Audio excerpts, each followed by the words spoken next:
Hello friends, welcome to Poovi's kitchen. இன்றைக்கி வீடியோவில் நம்ம என்ன பார்க்க போகிறோன்னா, காஞ்சிபுரமில் இருக்கக்கூடிய புனித ஸ்தலங்கள் 15 கோயிலுக்கு நாங்கள் ஒரே நாளில் போனோம்.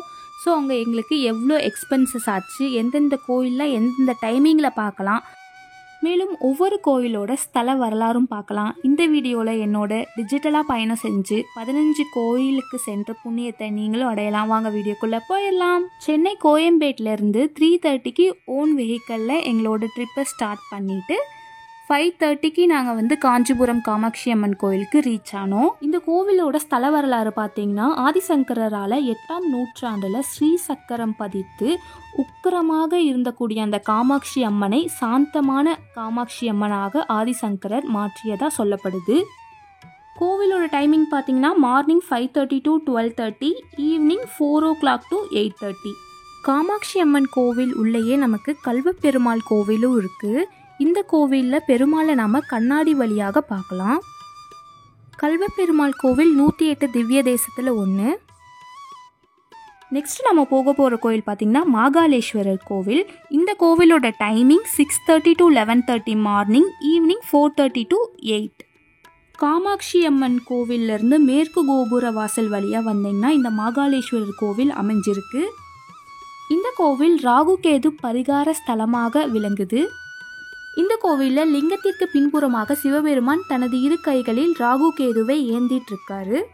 காளகஸ்தியில் இருக்கக்கூடிய பாம்புகளின் அரசனான மாகாளன் தான் செய்த தவறுக்காக வருந்தி சிவனோட கட்டளை கிணங்க இந்த கோவிலில் சிவலிங்கத்தை வடித்து பிரதிஷ்டை செய்து திரும்ப காளகஸ்திக்கு போனதாக சொல்லப்படுது.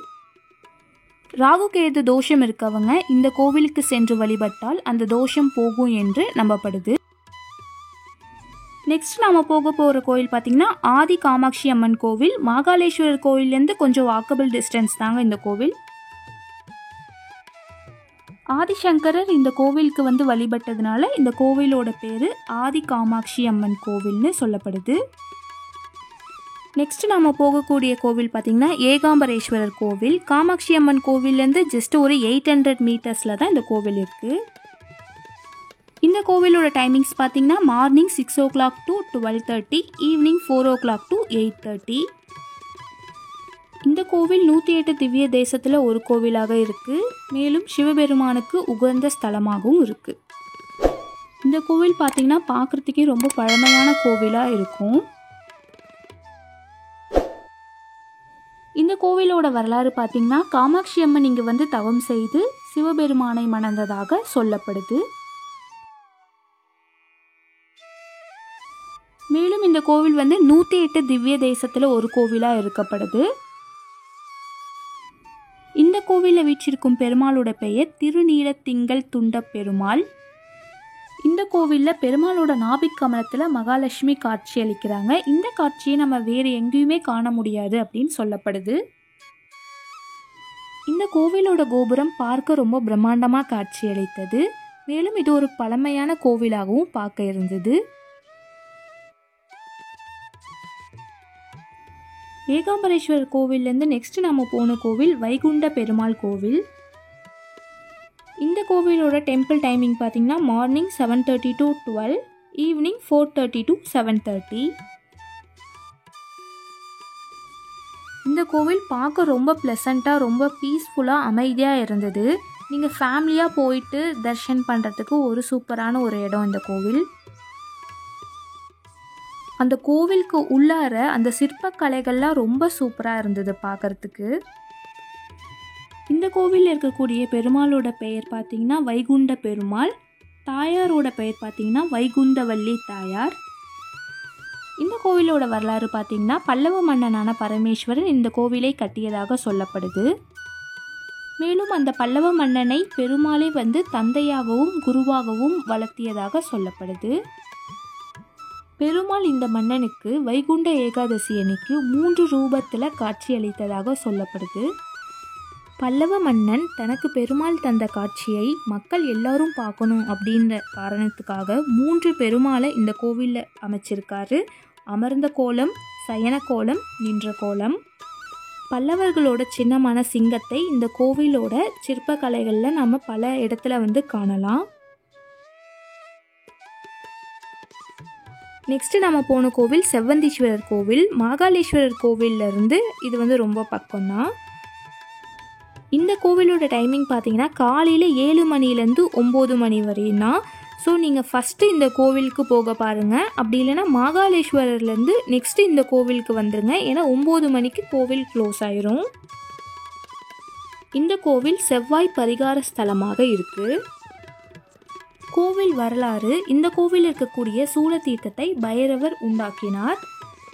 கோவிலுடைய தீர்த்தக்கரையில் வாயு பகவான் செவ்வந்தி மலர்களால் பைரவருக்கு பூஜை செய்ததுனால இந்த கோவில் செவ்வந்தீஸ்வரர் கோவில் அப்படின்னு சொல்லப்படுது. இந்த கோவிலில் சிவபெருமானும் இருக்காங்க. இப்போ தான் இந்த கோவிலை ரீகன்ஸ்ட்ரக்ஷன் திரும்ப பண்ணிகிட்ருக்காங்க. இப்போ மணி ஒரு 9:15 இருக்கும். பிரேக்ஃபாஸ்ட்டுக்காக ஹோட்டல் கணபதிக்கு செட் தோசை சாப்பிட்டுட்ருக்கோம். நெக்ஸ்ட் நம்ம போன கோவில் மணிகண்டீஸ்வரர் கோவில். இந்த கோவிலோட டைமிங் காலையில் 6 மணிலேருந்து 11 மணி வரையும், மாலை 4 மணிலேருந்து 8 மணி வரையும். இந்த கோவில் சனி தோஷம் நிவர்த்திக்காக வணங்கப்பட வேண்டிய ஒரு கோவில். கோவில் வரலாறு. திருப்பார்கடலை கடைந்த போது வந்த விஷத்தை சிவபெருமான் அருந்தியதற்காக அதற்கு நன்றி தெரிவிக்கும் வகையில் சிவபெருமானுக்கு இங்கு கோவில் அமைத்து வழிபட்டதாக சொல்லப்படுது. நெக்ஸ்ட் நம்ம வந்த கோவில் விளக்கொளி பெருமாள் கோவில். இந்த கோவிலோட டைமிங் காலையில் 8:30 மணிலேருந்து 11:30 மணி வரையும், மாலை 5:30 மணிலேருந்து 7:30 மணி வரையும். வேதாந்த தேசிகன் இந்த இடத்துல அவதரித்ததாக சொல்லப்படுது. சனிக்கிழமையில இந்த கோவிலுக்கு யார் சென்று வழிபடுறாங்களோ திருப்பதி பெருமாள் கோவிலுக்கு சென்று வந்த பலன் நமக்கு கிடைக்கும் அப்படின்னு சொல்லப்படுது. கோவில் வரலாறு. பிரம்மா காஞ்சிபுரத்தில் ஒரு யாகம் வளர்த்துறாரு. அந்த யாகத்திற்கு சரஸ்வதியை கூப்பிடலை. ஸோ அதனால் கோபமடைந்த சரஸ்வதி உலகத்தையே இருளாக்கிடுறாங்க. அதை போக்கும் வகையில் நம்ம பெருமாள் ஜோதி வடிவமாக அங்கே காட்சியளிக்கிறாரு. ஸோ அதனால் இந்த கோவிலுடைய பெயர் விளக்கொளி பெருமாள் கோவில். கோவில் முழுக்க பெருமாள் மீது கொண்ட அந்த பக்தியை உணர்த்தும் வகையில் வரைபடங்கள் அமைஞ்சிருக்கு.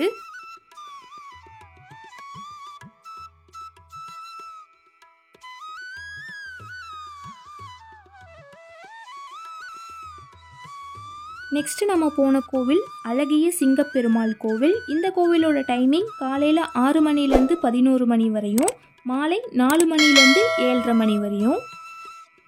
கோவில் வரலாறு. பிரம்மனுடைய யாகத்தை தடுப்பதற்காக சரஸ்வதி அரக்கர்களை காவாலி காஸ்திரத்துடன் அனுப்பினார். அந்த அஸ்திரத்தை அளித்து யாகத்தை நடத்துவதற்காக அருள்பாலித்தார் நம்ம பெருமாள். பெருமாள் இங்கு நரசிம்ம அவதாரம் எடுத்து அசுரர்களை அளித்தார். அதனால இந்த கோவிலுக்கு அழகிய சிங்கப்பெருமாள் கோவில் என்ற பெயர் வந்தது. இந்த கோவிலும் பார்த்தீங்கன்னா திவ்ய தேசத்தில் ஒரு கோவிலாக இருக்கு.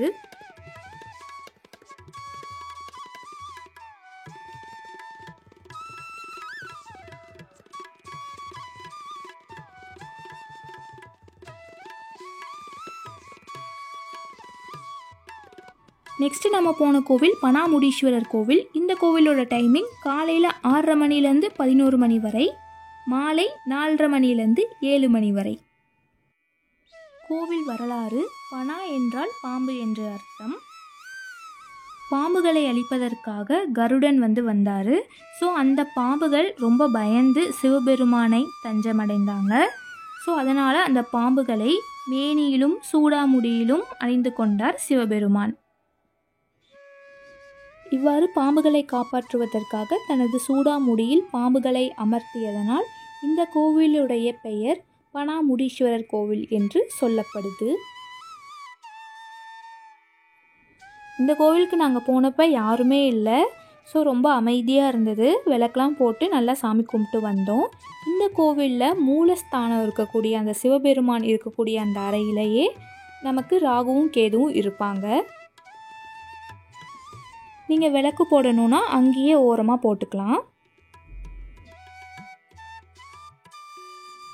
நெக்ஸ்ட்டு நம்ம போன கோவில் அஷ்டபுஜ பெருமாள் கோவில். இந்த கோவிலோட டைமிங் காலை 6:30 மணிலேருந்து 12 மணி வரை, மாலை 4 மணிலேருந்து 8 மணி வரை. பிரம்மனுடைய யாகத்தை தடுப்பதற்காக சரஸ்வதி அசுரர்களை அனுப்பினார். அந்த அசுரர்களை அழிப்பதற்காக 8 கரங்களுடன் பெருமாள் அவதரித்தார். அதனால் இந்த கோவிலுடைய பெயர் அஷ்டபுஜ பெருமாள் கோவில். நாங்கள் போனப்போ இங்கே மூலவரை பார்க்க முடியல, கோவில் வந்து புனரமைச்சிட்டு இருந்தாங்க. நடுவில் இந்த மாதிரி ஒரு டீ பிரேக் எடுத்துக்கிட்டோம். இப்போ நாங்கள் சங்கர மடம் போக போகிறோம், அதனால் இந்த மாதிரி ஃப்ரூட்ஸ் எல்லாம் கொஞ்சம் வாங்கிட்டு இருந்தோம். இங்கே நீங்கள் காஞ்சிபுரத்தில் காலையில் 11:30 மணிக்கு மேலே எந்த கோவிலுமே பார்க்க முடியாது. ஆனால் ஒரே ஒரு கோவில் மட்டும் இருக்குது, அது வீடியோவில் எண்டில் சொல்லியிருக்கேன். நெக்ஸ்ட்டு நாங்கள் போன கோவில் வரதராஜ பெருமாள் கோவில். இந்த கோவிலோட டைமிங் காலை 7:30 மணிலேருந்து 12:30 மணி வரை, மாலை 3:30 மணிலேருந்து 8 மணி வரை. இங்கே நமக்கு சாமி பார்க்க கொஞ்சம் டைம் ஆகும். இருக்கலே க்யூ வந்து கொஞ்சம் அதிகமாக இருந்த கோவில் இங்கே தான். ஸோ உங்களுக்கு டைமிங் கொஞ்சம் அதிகமாக இருக்குது அப்படின்னு நீங்கள் நினச்சிங்கன்னா இந்த கோவிலுக்கு நீங்கள் போகலாம். இந்த வரதராஜ பெருமாள் கோவில் அத்திவரதர் கோவில் என்றும் சொல்லப்படுது. 108 திவ்ய தேசத்தில் 3 முக்கிய கோவில்களில் ஒரு கோவிலாக இது கருதப்படுது. 40 ஆண்டுகளுக்கு ஒரு முறை அத்திமரத்தால் ஆன அத்திவரதரை நாம் இங்கு தரிசிக்கலாம். அந்த அத்திவரதர் 48 நாட்கள் வந்து நமக்கு இங்கு காட்சியளிப்பார். 48 நாட்களுக்கு பிறகு அந்த குளத்திற்கு அடியில் பெருமாளை வச்சிருவாங்க. இந்த கோவிலில் தங்கப்பள்ளி வெள்ளிப்பள்ளியோட தரிசனம் வந்து ரொம்ப சிறப்பாக சொல்லப்படுது. மேலும் ராமானுஜருக்காக தன்னோட கண்ணை கொடுத்த கூரத்தாழ்வார் இங்கே தான் திரும்ப கண் பார்வை பெற்றதாக சொல்லப்படுது.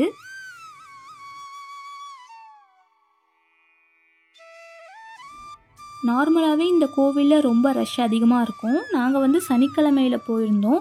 ஸோ எல்லோரும் பேசிட்டு வந்துட்டு இருந்தாங்க, நம்ம தரிசனம் பார்க்குறதுக்கே வந்து 4 மணி நேரம் ஆகும் அப்படின்னு.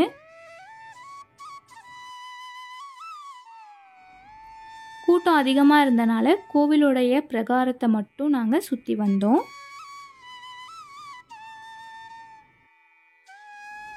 இங்கே பிரசாதமும் கொடுத்துட்டு இருந்தாங்க, நம்ம காசு போட்டு தான் வாங்கிக்கணும். மதியானம் நீங்கள் இருந்தீங்கன்னா இங்கே கண்டிப்பாக சாப்பிட்லாம். புளியோதரெல்லாம் ரொம்ப நல்லா இருந்தது. கோயிலுக்கு வெளியவே பார்த்தீங்கன்னா இந்த மாதிரி ஜூஸ் ஷாப், ஸ்நாக்ஸ் ஷாப் இதெல்லாம் நிறைய வச்சுருந்தாங்க. அந்த வெயிலுக்கு ஜூஸ் குடிக்கிறதுக்கு ரொம்ப நல்லா இருந்தது. அறிஞர் அண்ணா தன்னுடைய இளமை பருவத்தில் இங்கே தான் இருந்தாங்க அப்படின்னு சொல்கிறாங்க. இது வந்து அவருடைய வீடு, பக்கத்துலேயே அவருடைய லைப்ரரியும் இருக்குது.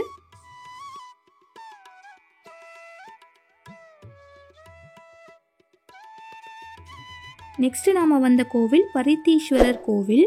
காலையில் 11:30 மணிலேருந்து 4 மணி வரைக்கும் நமக்கு எந்த கோவிலுமே அங்கே இருக்காது. ஸோ அந்த டைமிங்கில் நம்ம இங்கே வந்து சாமி தரிசனம் பண்ணிக்கலாம். நாங்கள் இங்கே வந்தப்போ கோவில் வந்து க்ளோஸில் தான் இருந்தது. ஆனால் பக்கத்துலேயே நீங்கள் போய் சாவி கேட்டிங்கன்னா அவங்க தராங்க. ஸோ நம்ம சாவி கேட்டுட்டு இங்கே வந்து கோவில் ஓப்பன் பண்ணிட்டு சாமி தரிசனம் பண்ணிவிட்டு நம்ம போய்க்கலாம். கோவிலோட டைமிங் பார்த்திங்கன்னா காலையில் 6 மணிலேருந்து இரவு 8 மணி வரை. கோவில் வரலாறு: பார்வதி தேவியோட சாபத்தினால சூரிய பகவான் தன்னுடைய ஒளியை வந்து இழந்துடுறாரு. அதனால் அந்த கோவிலில் ஒரு குளத்தை அமைத்து சிவபெருமானை வழிபடுறாரு சூரிய பகவான். இவ்வாறு சூரியன் சிவபெருமானை அங்கு வணங்கியதனால அந்த கோவிலுடைய பெயர் பருத்தீஸ்வரர் கோவில் என்று சொல்லப்படுது. பருத்தி என்றால் சூரியன் என்று சொல்லப்படுது. இதுதான் அங்கே இருக்கக்கூடிய சூரிய பகவான். நாங்கள் அங்கே போகிற வழியிலே இந்த மாதிரி ஒரு சிற்பம் இருந்தது, பார்க்க ரொம்ப அழகாக இருந்தது. இந்த கோவிலில் இருக்கக்கூடிய சிவன் தானாக தோன்றியதனால தான் தோன்றீஸ்வரர் என்று இந்த கோவில் வந்து சொல்லப்படுது. நெக்ஸ்ட்டு நாங்கள் லஞ்சுக்கு போன பிளேஸ் GKM சுபமங்கலா வெஜ் ஹோட்டல். நாங்கள் இங்கே ஷெஷ்வான் நூடுல்ஸும் மஷ்ரூம் பிரியாணியும் ஆர்டர் பண்ணோம். டேஸ்ட் வைஸ் ரொம்ப சூப்பராக இருந்தது. பிரியாணியில் எந்த ஃபுட் கலரும் இல்லாமல் ரொம்ப ஹோம்மேட் டேஸ்ட்டில் சூப்பராக இருந்தது. இந்த ஹோட்டலுக்கு ஆப்போசிட்லேயே ஒரு ஜிகிருதண்டா ஷாப்பும் இருந்தது. இது கொஞ்சம் ஓகே டேஸ்ட்டில் இருந்தது. நெக்ஸ்ட்டு நம்ம போன பிளேஸ் பார்த்திங்கன்னா மகா பெரியவா வசித்த தவம் செய்த இடமான ஓரிக்கை. இங்கே பார்த்திங்கன்னா இப்போயும் குருகுலமாக தான் வச்சுருக்காங்க. இங்கே டைமிங் பார்த்திங்கன்னா மார்னிங் 7 to 11:30, ஈவினிங் 4 to 6:30. இங்கே நம்ம போகிறப்ப ட்ரெடிஷ்னல் ட்ரெஸ்ஸஸ் தான் வந்து அலோவ் பண்ணுறாங்க. பாய்ஸ் வந்து பேண்ட் ஷர்ட் போடக்கூடாது, கேர்ள்ஸ் வந்து சுடிதார் போடக்கூடாது. நீங்கள் சுடிதார் போட்டு வந்தீங்கன்னா கோவில் உள்ளாரெல்லாம் போகலாம், ஆனால் மகா பெரியவா இருக்கக்கூடிய அந்த சந்நிதிக்கு மட்டும் உள்ளார அலோவ் பண்ண மாட்டேங்கிறாங்க. இங்கே நேர்த்தி கடனுக்காக தேங்காய் கொடுக்குறாங்க. நெக்ஸ்ட்டு நாங்கள் போன பிளேஸ் காஞ்சிபுரத்துலேயே ரொம்ப ஃபேமஸாக இருக்கக்கூடிய காஞ்சி காமகோடி பீடம். 1994 மகா பெரியவா மறைந்தார். அவருக்கு நினைவிடமாக இங்கே ஒரு இடம் வந்து கட்டப்படுது. அவருக்கு அருகிலேயே ஜெயேந்திர சரஸ்வதி சுவாமிகளுடைய நினைவிடமும் அமைக்கப்பட்டிருக்கிறது.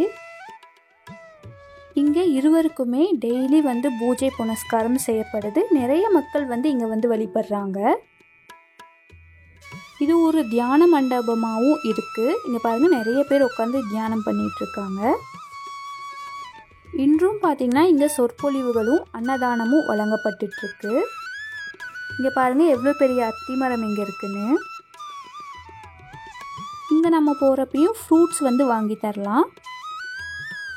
மகா பெரியவா ஆற்றிய சொற்பொழிவுகள் எல்லாமே தெய்வத்தின் குரல் அப்படின்னு ஒரு புக்கில் வந்து வெளியிட்டிருக்காங்க. இன்றும் இந்த புக்கை யாரெல்லாம் வாங்கி வாசிக்கிறாங்களோ அவங்களுக்கு நிறைய மிராக்கிள்ஸ் நடக்கிறதாக சொல்லப்படுது. இந்த சங்கர மடம் அப்படிங்கிற பேரில் வந்து ஒரு ட்ரஸ்ட்டு வந்து நடத்திட்டுருக்காங்க. அந்த ட்ரஸ்ட்டு மக்களுக்கு நிறைய நன்மைகள் செய்கிறதாக சொல்கிறாங்க. இந்த வீடியோவில் நம்ம நிறைய முக்கியமான பரிகார ஸ்தலங்களையும் பிரசித்தி பெற்ற கோவில்களையும் பார்த்தோம். நாங்கள் காரில் போனனால பெட்ரோலுக்கு எங்களுக்கு 3000 ஆச்சு, டிரைவருக்கு 1500, ஃபுட் எக்ஸ்பென்சஸ் ஒரு 1000 rupees. ஸோ ஓவராலாக ஒரு 6000 கிட்ட ஆச்சு. இப்போ நாம் பார்த்த இந்த 15 கோவில்களுமே காஞ்சிபுரத்தில் சிறந்த ஸ்தலங்களாகவும் பரிகார ஸ்தலங்களாகவும் இருக்குது. இந்த 15 கோவில்களையும் ஒரே நாளில் எப்படி நம்ம ஷெட்யூலோடு பார்த்து முடிக்கலாம் அப்படிங்கிற டீட்டெயில்ஸ்லாம் இந்த வீடியோவில் நம்ம கொடுத்துருக்கோம். இந்த கோவிலுக்கு நீங்கள் போகிறப்ப பரிகாரங்கள் பண்ணுறீங்க அப்படின்னா அந்த கோவிலுடைய யாராவது நபர்களை காண்டாக்ட் பண்ணிவிட்டு நீங்கள் போகிறது இன்னும் கொஞ்சம் யூஸ்ஃபுல்லாக உங்களுக்கு இருக்கும். ஸோ அதனால் டிஸ்கிரிப்ஷனில் அவங்களோட டீட்டெயில்ஸ்லாம் இன்க்ளூட் பண்ணியிருக்கேன். நீங்கள் வேணும்னா அதை யூஸ் பண்ணிக்கலாம். நீங்கள் ஒரு வேளை பஸ்ஸில் போகிறீங்கனாலும் நீங்கள் கவலைப்பட வேணாம். எல்லாமே பார்த்தீங்கன்னா ஒரு 1 கிலோமீட்டரில் தான் இருக்கும். சில கோவில்கள்லாம் 300 meters 200 metersலேயே இருக்குது. ஸோ நீங்கள் வாக் பண்ணி கூட போய்க்கலாம். நீங்கள் காஞ்சிபுரம் போய் கூட ஆட்டோ எடுத்துக்கலாம். நம்ம வீடியோ மூலம் நீங்கள் 15 கோவில்களுடைய சிறப்புகளை இன்றைக்கி நீங்கள் உணர்ந்திருப்பீங்க. உங்களுக்கு நம்ம வீடியோ யூஸ்ஃபுல்லாக இருந்தால் கண்டிப்பாக சப்ஸ்கிரைப் பண்ணிக்கோங்க. நீங்கள் காஞ்சிபுரம் போனாலோ இல்லை உங்கள் ஃப்ரெண்ட்ஸ் யாராவது காஞ்சிபுரம் போனாலோ அவங்களுக்கு இந்த வீடியோவை மறக்காமல் ஷேர் பண்ணிடுங்க. நெக்ஸ்ட் வீடியோவில் நம்ம ராமேஸ்வரத்தை எக்ஸ்ப்ளோர் பண்ணலாம். இந்த வீடியோ உங்களுக்கு பிடிச்சிருந்தா மறக்காமல் நம்ம சேனலை சப்ஸ்கிரைப் பண்ணிக்கோங்க, லைக் பண்ணிடுங்க. தேங்க்யூ. Meet again.